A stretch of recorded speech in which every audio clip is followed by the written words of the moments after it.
اعوذ باللہ من الشیطان الرجیم بسم اللہ الرحمن الرحیم السلام علیکم ورحمۃ اللہ وبرکاتہ۔ آج کا جو ہمارا سیشن ہے اس میں ہم گفتگو کریں گے صدقۃ الفطر کے بارے میں، فطرانہ کے بارے میں۔ تو اللہ رب العزت ہم سب کو ان مسائل کو سمجھنے اور اس پر عمل پیرا ہونے کی توفیق نصیب فرمائے۔ صدقہ جو ہے یہ بڑا پسندیدہ عمل ہے۔ اللہ رب العزت اس کی برکت سے انسان کے کئی مسائل، پریشانیاں، بیماریاں دور فرماتے ہیں، اور اس کے علاوہ صدقہ بری موت سے انسان کو بچاتا ہے اور اللہ رب العزت کے غضب کو ٹھنڈا کرتا ہے۔ تو صدقات کی تین قسمیں، ایک جو صدقات ہیں صدقات ضروریہ یا جنہیں فرض کہا جاتا ہے، تو فرض صدقات سے مراد صرف اور صرف زکوٰۃ ہے۔ دوسرے بعض صدقات واجبہ ہوتے ہیں۔ واجبہ وہ ہیں یا تو جنہیں شریعت نے مقرر کیا ہو یا پھر انسان خود بخود کسی حکم کو اپنے اوپر ضروری اور لازم کر لے۔ اور تیسری قسم جو ہے صدقات کی، وہ صدقات نافلہ ہیں۔ تو اس میں صدقات نافلہ آپ دیکھ لیں کہ کوئی بھی شخص جو ہے ان کو آپ کسی کو بھی دے سکتے ہیں۔ صدقہ نافلہ، نفلی صدقہ، وہ کوئی بھی استعمال کر سکتا ہے۔ اس میں کسی غریب یا امیر کا کوئی اس قسم کا توازن نہیں ہے، لیکن زیادہ بہتر یہ ہے کہ نفلی صدقہ بھی مستحق اور اسی طرح فقیر کو دیا جائے۔ اس کے علاوہ جتنے صدقات واجبہ ہیں، جیسے مثلا فرض جو صدقہ ہے وہ زکوٰۃ ہے، اور اس کے علاوہ واجب جتنے صدقات ہیں جن میں صدقۃ الفطر ہے اور کوئی ایسے صدقات جو انسان اپنے اوپر لازم اور ضروری کر لے، انہیں صرف اور صرف مستحقین کو ہی دیا جا سکتا ہے۔ اس کے علاوہ کوئی شخص ان صدقات کو لینے کا حقدار نہیں ہے۔ اگر کسی ایسے شخص کو صدقات واجبہ ادا کر دیے گئے کہ جو اس کا مستحق نہیں تھا، یا جس جگہ پہ ان کو لگایا گیا وہ ان کا مصرف نہیں تھا، تو اس صورت میں صدقات واجبہ جو ہے یہ ادا نہیں ہوگی۔ تو اب صدقۃ الفطر ہے یا فطرانہ ہے، یہ بھی ایک صدقہ ہے اور اس کو صدقہ واجبہ کہتے ہیں۔ یہ کس کے ذمہ ضروری ہے؟ اس میں آپ نوٹ فرما لیں کہ جو آدمی صاحب نصاب ہو، مرد ہو یا عورت ہو، اور صاحب نصاب وہی ہے جس آدمی کے اوپر یا جس مرد عورت کے اوپر زکوٰۃ ہے، یعنی جس کی ملکیت میں 52.5 تولہ چاندی، 7.5 تولہ سونا، یا پھر چاندی بالکل نہیں ہے اور تھوڑا سا سونا ہے، تھوڑا سا نقدی ہے، مال تجارت ہے، اور گھر کے اندر ضرورت والی جو اشیاء ہیں وہ موجود ہیں، یعنی ضرورت سے زائد اشیاء وہ اس میں شمار ہوں گی۔ تو اگر کسی آدمی کے پاس ان تمام اشیاء کا مجموعہ، تھوڑا سا نقدی ہے اور تھوڑا سا سامان تجارت ہے، اور اس کے علاوہ تھوڑا سا جو ہے انسان کے پاس سونا ہے یا چاندی ہے، اور ان تمام اشیاء کی مقدار ملانے سے 52.5 تولہ چاندی کی قیمت کو پہنچ جاتے ہیں، تو یہ آدمی شریعت کی اصطلاح میں صاحب نصاب شمار ہوگا، اور اس کے ذمہ اپنے اموال کی زکوٰۃ بھی ضروری ہے، اور اسی طرح صدقۃ الفطر اور فطرانہ بھی اس آدمی کے ذمہ واجب اور ضروری ہے۔ اگر یہ ادا نہیں کرے گا تو گناہ گار ہوگا۔ اچھا، یہ تو اصطلاحات ہیں صدقات واجبہ اور نافلہ کی۔ تو دوسری صورت یہ ہے، یا دوسرا مسئلہ ہی آپ اس کو کہہ لیں، کہ صدقات واجبہ اور نافلہ جس مرد یا عورت کے ذمہ لازم ہیں، ان کو بوقت ادائیگی نیت کا مثلا ان کی نیت کا ادائیگی کی نیت کا ہونا ضروری ہے۔ اگر ویسے ہی کسی آدمی کو پیسے دے دیے یا بطور قرض دے دیے اور بعد میں انسان اپنے صدقات کی نیت کرتا ہے، تو یہ بعد والی نیت پہلے والے دیے ہوئے پیسوں کے یا پہلے والے دیے ہوئے عوض کے بدلے میں معتبر نہیں ہوگی، بلکہ اسے نئے سرے سے اپنی زکوٰۃ یا صدقات واجبہ کا اعادہ کرنا ضروری ہوگا۔ دوسرا مسئلہ اس میں یہ ہے کہ صدقۃ الفطر جو ہے فطرانہ، اس کی ادائیگی کا وقت کون سا ہے؟ تو اس میں نوٹ فرما لیں، اس کی ادائیگی کا صحیح وقت یہ ہے کہ عید الفطر سے پہلے انسان جو ہے اس کو ادا کر لے، لیکن اگر انسان رمضان المبارک میں اس کو ادا کرے، اس میں فقہائے کرام فرماتے ہیں کہ زیادہ بہتری ہے۔ بہتری اس اعتبار سے کہ یہ کسی فقیر یا مسکین تک پہنچے گا تو وہ اپنی ضروریات کو پورا کر لے گا، اور وہ بھی اپنے عید جو ہے وہ خوشی خوشی کے ساتھ اپنے عید کا سامان خریدے گا، اپنی ضروریات کو پورا کرے گا۔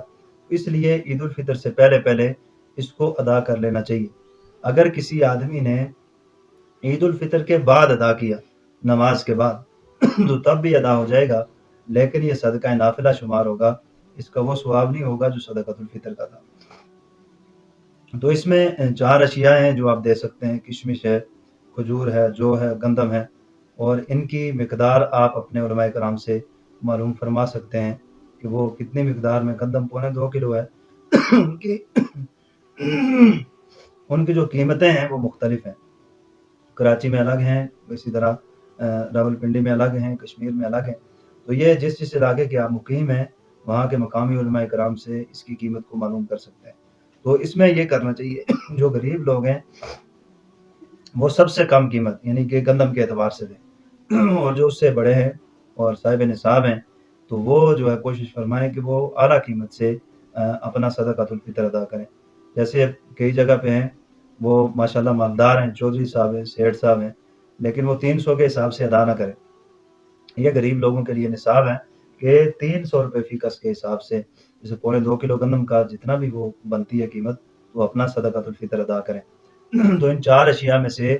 کسی کو بھی کسی میں بھی ادا کیا جا سکتا ہے، لیکن یہ اس بات کا خیال رہے مالدار آدمی اور غریب آدمی دونوں کی ادائیگی میں فرق رہے گا۔ اگر کسی عورت پر صدقۃ الفطر واجب ہے، یعنی فطرانہ اس کے اوپر واجب ہے، اور وہ صاحب نصاب ہے، تو صرف اپنی طرف سے ادا کرنا عورت کے ذمہ ضروری ہے، اپنے شوہر کی طرف سے اور اپنے بچوں کی طرف سے ادا کرنا عورت کے ذمہ ضروری نہیں ہے۔ اسی طرح مردوں پر جس طرح اپنی طرف سے فطرانہ ادا کرنا ضروری ہے، اسی طرح اپنی نابالغ اولاد کی طرف سے بھی فطرانہ ادا کرنا ضروری ہے، اور اپنی بالغ اولاد اور والدین جو ہیں ان کی طرف سے کسی بھی مرد کے اوپر ضروری نہیں ہے۔ یعنی ضروری کا مطلب یہ ہے کہ واجب نہیں ہے، اگر کوئی ادا کرتا ہے تو ادا ہو جائے گا اور اس کو ثواب مل جائے گا، لیکن واجب کی بات ہو رہی ہے کہ کسی آدمی کے ذمہ ضروری نہیں ہے۔ ہاں اگر کوئی آدمی پورے گھر کی طرف سے ادا کرتا ہے تب بھی درست۔ اور اسی طرح ایک ہی گھر میں مقیم ہے بہن بھائی انسان کے، مثلا ایک آدمی ہے، اس کے ماتحت 5-6 اس کے بہن بھائی رہتے ہیں اور وہ بالغ ہیں، اور اسی طرح کئی رشتہ دار جو ہے وہ اس گھر میں رہتے ہیں، اور یہ آدمی جو اپنے گھر کا سربراہ ہے، تب بھی اس کے ذمہ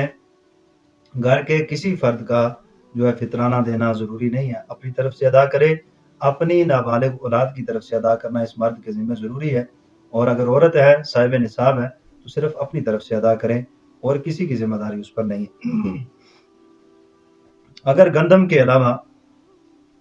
کوئی اور چیز ادا کرنا چاہے،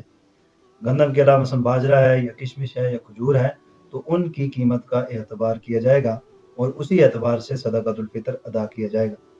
اس میں 5واں مسئلہ یہ ہے کہ اگر کوئی لڑکا یا لڑکی ہیں تو بالغ لیکن مجنون ہیں، تو مجنون کا فطرانہ ادا کرنا ان کے والدین کے ذمہ ضروری ہے، والد کے ذمہ ضروری ہے کہ وہ اپنے ایسے بچے جو بالغ ہوں لیکن وہ مجنون ہیں تو ان کی طرف سے ادا کرنا ضروری ہے۔ اسی طرح جس شخص نے رمضان المبارک کے روزے نہیں رکھے یا رمضان المبارک میں تراویح نہیں پڑھی یا عبادات میں شریک نہیں ہوا،